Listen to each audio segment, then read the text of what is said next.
अनुज कटियार। क्या है पूरा मामला? आपकी जो बेटी है, हमारी बेटी को अनुज कुमार ने मतलब मार करके पॉइजन से या जैसे भी उसको बेहोशी हालत में मार करके और पंखे से उसकी चुनरी में पंखे से लटका दिया। आपको कैसे पता कि बेहोशी की हालत में मारा है? मुझे मतलब जो बेटी थी वो हमारी इस तरह से सुसाइड कर ही नहीं सकती थी और उसको इस तरह का कोई हमने आज तक कोई ऐसा देखा ही नहीं कि वो इस तरह का हिम्मत हार सके। तो 2-3 घंटे पहले मेरी बात हुई है और उसने कहा पापा कोई बात नहीं है, चिंता वाली बात नहीं है, अब मैं ठीक हूँ, कोई उससे नहीं है। लेकिन जब रात को सूचना मिली, मेरे रिश्तेदार हैं मंडलीप कटियार, उनके द्वारा सूचना मिली कि सुना है कि सोनिया ने सुसाइड कर लिया। मैंने तुमको किसने बताया? कि अनुज ने फ़ोन किया, अनुज कुमार ने। मेरे माँ बाप को सूचना नहीं दी है, ये रिश्तेदारों के माध्यम से सूचना दी गई। तो मैंने कहा ऐसा हो नहीं सकता, ऐसा कर ही नहीं सकती। कह रहे अनुज बता रहे। मैंने कहा अनुज को किसने बताया? अनुज को कह रहे कि मुझे गार्ड ने बताया है। तो गार्ड मतलब को कौन बताने वाला? अनुज ही है। तो ऐसा इसके बाद फिर मैं यहाँ से निकला और गया 12 12:30 बजे रात को, और जाने के बाद वहाँ देखा कि पंखे से लटकी पाई गई थी और ऐसा बिल्कुल पैर ज़मीन पे लगे थे, कहीं कुछ नहीं था। इसने 100% हत्या करके ही पंखे पे लटकाया। तो उन लोगों का क्या कहना है कि आत्महत्या बता रहे हैं उसको? कौन? वो लोग वो लोग तो ये कह रहे हैं कि हाँ अब उसने सुसाइड किया। सुसाइड की, आत्महत्या करी? हाँ, अनुज कुमार कह रहा सुसाइड किया। अच्छा, नीचे कोई टेबल वेबल भी नजर आई थी? नहीं, टेबल साइड में चेयर रखी थी, वो तो एक सबूत बनाने के लिए तो रखता ही है। उम्र कितनी थी बेटी की आपकी? बेटी की उम्र करीब ऐसी थी 40 साल का, 38-40। कहाँ का है?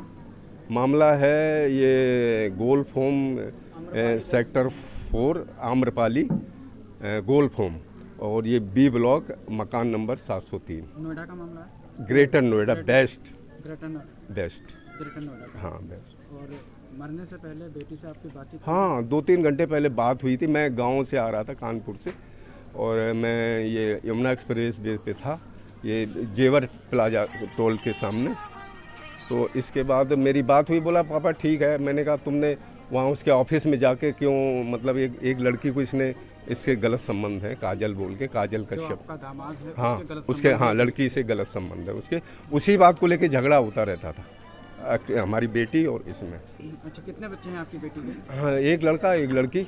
अच्छा, जब आपकी बातचीत आपकी लड़की से हुई थी तो लड़की का बोलने में लड़की के मतलब किस तरह से बात कर रही थी? लड़की ठीक थी, लड़की बिल्कुल बुलंदी से बात कर रही थी। सब पुलिस का क्या कहना है? आपने शिकायत दर्ज कराई थी वहाँ पे थाने में? हाँ, उससे पहले मैंने 2 जनवरी को शिकायत दर्ज कराई थी कि इससे बाहर मारपीट करता है, इसके साथ गलत बदसलूकी करता है, और यहाँ तक कि उसको मारने की बहुत धमकी देता है कि जान से इसको ख़त्म कर दूंगा। अच्छा, हाँ, ये बराबर निरंतर कहता रहता था अनुज कुमार कि इसको ख़त्म कर दूंगा, मैं ज़िंदगी इसकी तबाह कर दूंगा, घर में रहना है तो मेड बन के रहे, नहीं तो अपना इसको ज़िंदगी से पैसे की भी मांग की थी? कितनी तारीख का? या और ये पैसे की भी डिमांड करता था अनुज कुमार बराबर। मतलब दहेज? हाँ, पैसे। मैंने इसको शुरुआत में पैसे भी दिए 8-10 लाख रुपया, जिससे बिजनेस शुरू की। 8-10 लाख रुपया मैंने दिया। और कब का मामला है ये? कब का मामला है ये? 11 फरवरी का मामला है। रात को इसने 7 बजे से लेकर के और ये 10-11 बजे तक प्लानिंग करके मार के इसको टांग दिया। टांगने के बाद फिर ये घर से निकल गया चुपचाप, जिसमें उस सोसाइटी के गार्ड इसके साथ मिले हुए हैं 100%। सोसाइटी के गार्ड भी मिले? हाँ, ये मुकेश यादव, मिस्टर मुकेश यादव, इसका पक्का दोस्त है। अनुज की बेटी भी कह रही है कि इसका मेरे पापा का दोस्त। ये अनुज जो है अपनी फैमिली के साथ रहता था या कोई फैमिली नहीं, खाली दामाद ये रहता था, बेटी हमारी 2 बच्चे। अब आप क्या चाहते हैं? मैं इसको मतलब पूरी तरह से सज़ा मिलनी चाहिए और इसके खिलाफ पूरा बेटी को न्याय मिले। पुलिस का क्या कहना है इस पूरे मामले को लेकर? पुलिस का कहना ये है कि ठीक है, हमने आपकी FIR दर्ज कर ली है, अब कानून के तहत कार्रवाई करेंगे। 11 फरवरी का मामला और अभी तक अनुज की गिरफ्तारी वगैरह कुछ भी नहीं नहीं, गिरफ्तारी हो चुकी है। पुलिस ने कल मुझे फ़ोन करके IO ने बोला था, IO जो गौर सिटी के पास में है, वो प्रमोद कुमार, उसने बोला था कि मैंने गिरफ्तार कर लिया। मैंने गिरफ्तार कर लिया या खुद ही हाजिर हुआ? कह रहा नहीं, गिरफ्तार किया है। तो उसने पुलिस वालों से मिला हुआ है, पुलिस वालों को अच्छा खासा उसके मतलब शक है आपको कि हाँ 100% है, पुलिस वालों से मिला है।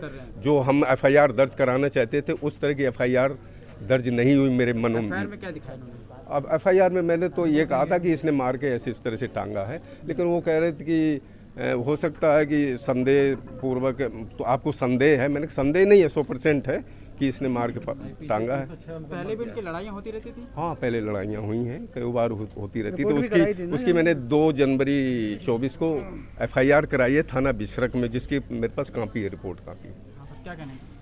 कल जो मुकदमा हुआ IPC 306 में हुआ है कि मतलब आत्महत्या के लिए उकसाना। हाँ, ये कोई तो ये बोल रहे थे IO की मतलब जनरल फर्स्ट इंप्रेशन में यही हमारा होता है, क्योंकि और धाराएं लगेंगी तो जब फॉरेंसिक रिपोर्ट आएगी या पोस्टमार्टम रिपोर्ट आएगी उसकी बेस पे धाराएं चेंज हो सकती हैं।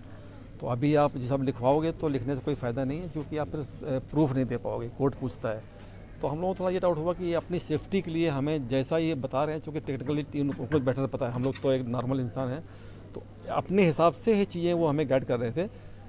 इसके बाद हमें पता लगा कि नहीं, वो अपनी सेफ्टी के लिए मतलब अपने हिसाब से उन्होंने FIR लिखवाई है, जबकि चीज़ें अलग हैं जो हम चाहते थे, उन्होंने उसमें नहीं डरवाई। तो आपका भी यही अंदेशा है कि पुलिस पूरा अंदेशा है कि पुलिस का इसमें कहीं ना कहीं भागीदारी है और पुलिस वहाँ पे उनको प्रोटेक्शन दे रही है। हमारा पूरा शंका है इस चीज़ की। अच्छा, आपका मृतक से क्या रिश्ता है? हमारी भांजी है एक्चुअली, भांजी भांजी है। और ये मुझे ये भी डाउट है कि पुलिस को ही वो बिसरक रिपोर्ट दी गई, जो पोस्टमार्टम की रिपोर्ट है, जो बिसरक लिए गए पीस, वो पुलिस को दिए गए। तो पुलिस जब उससे मिली है तो कुछ भी चेंज हो सकता है उसमें। दामाद आपका ड्रिंक वगैरह भी करता था? और ये हैवी ड्रंकर था। और ये बच्चे भी उसके बताते हैं कि पापा घर में आके दारू पीते हैं। ये काफ़ी दिन से चल रहा है मामला, हैवी ड्रंक था। हाँ। बेटा क्या नाम है आपका? आना सिंह। अच्छा बेटा, पापा आपकी शराब वगैरह पीते थे? हाँ। मम्मी से लड़ाई झगड़ा भी करते थे पापा? हाँ। मारते पीटते भी थे मम्मी को? आपके दामाद के नाजायज संबंध भी बताए जा रहे हैं कि किसी से नाजायज संबंध? हाँ, मेरे दामाद अनुज कुमार के नाजायज़ संबंध भी है, नाजायज़ संबंध भी रखता है। जो एक लड़की है इसके ऑफिस में, जहाँ पे ये गौर सिटी में इनका ऑफिस है, उसमें हाँ, ये काजल कश्यप बोल के एक लड़की है, उससे इसके नाजायज़ संबंध हैं। और ये कह रहा कि मैंने उसको गोद में लिया, लेकिन ऐसा कुछ नहीं है। और हमारी बेटी सोनिया भी निरंतर इसी बात को झगड़ा करती रहती थी। और ये 11 तारीख को पूजा इसने रखी थी अनुज कुमार ने, तो हमारी ना बेटी को बुलाया ना इन बच्चों को बुलाया किसी को वहाँ पे। और इसके दोस्त आए और ये लड़की भी आई थी, ये लड़की ये वाली। अच्छा, हाँ, ये लड़की आई थी। हाँ, तो फिर सोनिया बेटी हमारी स्कूटी लेके गई वहाँ ऑफिस में, और इस बेटी को बहुत पिटाई किया उसने। इस बेटी को पिटाई किया और फ़ोन तोड़ दिया। और फिर इसके बाद ये चली आई, तो मैंने कहा तुमने क्यों ऐसा किया? कह रहा कोई बात नहीं, मैंने उसको पीटा बहुत, इसकी सारी मरम्मत मैंने कर दी है। और इसके बाद ये अनुज कुमार ने 11 तारीख को शाम को खूब दारू पिए, घर में आया है, कलेश किया है, और प्लानिंग के तहत और भी इसके साथ थे। तो इसको मतलब पॉइजन दिया या क्या किया, गला दबाया, इसको ख़त्म करके पंखे से टांग दिया। आत्महत्या कर दिखाने का प्रयास, आत्महत्या दिखाने आत्महत्या का प्रयास किया पंखे पे लटका के कि इसने आत्महत्या कर ली, लेकिन ऐसा कुछ नहीं किया। बेटी बुलंद थी, सब सही था, लेकिन इसने इसको मार करके उस पर लटकाया है अनुज कुमार। दूसरा, इनके फैमिली के लोग कल चर्चा थे कि शायद आने वाले हैं इनके भाई लोग, और अभी तक कोई नहीं आया। तो वो भी एक शंका पैदा करता है कि इनका परिवार कोई आया, अगर वास्तव में घटना घटी है, नेचुरल घटना घटी है, तो उनको आना चाहिए था। अब ये नहीं आए हैं, इसके पीछे भी कुछ रहस्य है। ना आना ही एक शो करता है कि निश्चित ही ये प्लान्ड वे में ये मर्डर किया गया है। आयु है मिस्टर प्रमोद कुमार, बिसरक थाने चौकी, क्योंकि गोल्ड फॉर्म चौकी में लगती है वही, और थाना बिसरक है। तो वो चौकी वाला आयु प्रमोद कुमार कह रहा था कि उसमें बिसरा रिपोर्ट में कुछ आएगा नहीं। मैंने कहा तुम कैसे श्योर हो कि नहीं आएगा, इसका मतलब क्या है? इसका मतलब क्या, तुम का गारंटी को लेते हो कुछ नहीं आएगा? कह रहा मैं गारंटी लेता हूँ। कह रहा कि नहीं कुछ नहीं आएगा, जो मैंने स्थिति देखी जैसे लटका हुआ है। मैंने कहा ऐसा कुछ नहीं है, उसको 100% मार के लटकाया गया है, उसको मतलब बेहोश भी किया गया है, इसके बाद मारा गया है, फिर इसके बाद लटकाया गया है उस पर। तो पुलिस अपनी जांच तो करे, जो हमारी शंकाएं हैं उसको दूर तो करे, हमारे डाउट्स हैं। हमारा ये रोल, हम चाहते हैं कि इसकी गहन जानकारी हो, निष्पक्ष जानकारी हो और ईमानदारी से जानकारी हो, ताकि हमारी बहन जी को न्याय मिले बस, और हमारे इसके अलावा कुछ नहीं चाहिए।